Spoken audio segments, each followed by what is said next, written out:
Production Subaskaran தயாரிப்பில் அறிமுக இயக்குனர் AR ஜீவா இயக்கத்தில் அனுபமா பரமேஸ்வரன் நடிப்பில் லாக்டவுன் டிசம்பர் 5 முதல் திரையரங்குகளில். இந்தோனேஷியாவில் பெய்து வரும் கனமழையால் தொடர்ந்து அங்கு வெள்ளத்தால் பல பகுதிகள் பாதிக்கப்பட்டிருக்கக்கூடிய நிலையில 500 கடந்திருக்கதாக உயிரிழப்பு என்ற தகவல் வெளியாக இருக்கிறது. விவரங்களோடு செய்தியாளர் பாரதி ராஜா இணைந்திருக்கிறார். பாரதி ராஜா, வணக்கம். தொடர்ந்து உயிரிழப்பு எண்ணிக்கை அதிகரிக்கிறதுக்காக காரணம் சொல்லப்பட்டிருக்கு. தொடர்ந்து எவ்வளவு பேர் வரைக்கும் மாயமாக இருக்காங்க, அங்க இருக்கக்கூடிய நிலவரம் என்னவாக இருக்கிறதாக நமக்கு தகவல் கிடைச்சிருக்கு பாரதி ராஜா?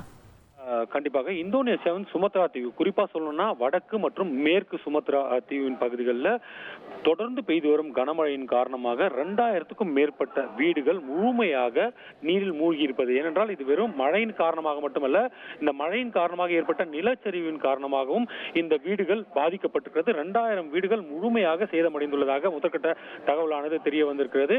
அது மட்டுமல்ல, நேற்று இரவு வரை 255 பேர் உயிரிழந்ததாக கூறப்பட்ட நிலையில் இது தற்போது 502 அதிகரித்திருக்கிறது. அது மட்டுமல்ல, 500க்கும் மேற்பட்டவர்கள் மாயமாகி இருக்கிறார்கள். அவர்கள் எங்கே போனார்கள் என்ற தகவல் கூட கிடைக்கவில்லை என்ற ஒரு விஷயமும் இருக்கிறது. இந்த இந்தோனேஷியாவில் அந்த குறிப்பா சுமத்ரா தீவில் மட்டும் 2 லட்சம் பேர் கிட்டத்தட்ட இந்த தொடர் மழையால பாதிக்கப்பட்டிருக்கிறதா சொல்லப்படுறாங்க. 47,000க்கும் அதிகமானோர் தங்கள் வீடுகளை விட்டு வெளியேறி நிவாரண முகாம்கள்ல தங்க வைக்கப்பட்டிருக்கிறார்கள்.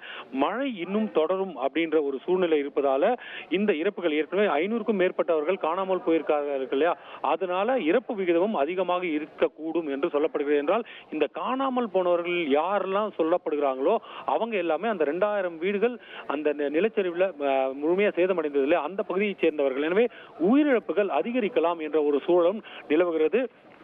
தற்போதைக்கு மீட்பு பணிகள் அப்படின்றது தீவிரப்படுத்தப்பட்டு இருந்தாலும் கூட உயிரிழப்புகள் அதிகரிக்கப்படலாம். அதே போல சேத மதிப்பும் தற்போதைக்கு கணக்கிடப்படவில்லை. மீட்பு பணிகள் தான் முதற்கட்டமாக நடந்து வருகிறது. சேத மதிப்பீடு என்பது மிகப்பெரிய அளவில் இருக்கும் என்று கணிக்கப்பட்டிருக்கிறது. முழுமையான மீட்பு பணிகளுக்கு பிறகு சேத மதிப்பு என்பது கணக்கிடப்படும். உங்களுடைய விரிவான தகவல்களுக்கு நன்றி பாரதி ராஜா. லைகா புரொடக்ஷன் சுபாஸ்கரன் தயாரிப்பில் அறிமுக இயக்குனர் AR ஜீவா இயக்கத்தில் அனுபமா பரமேஸ்வரன் நடிப்பில் லாக்டவுன் டிசம்பர் 5 முதல் திரையரங்குகளில்.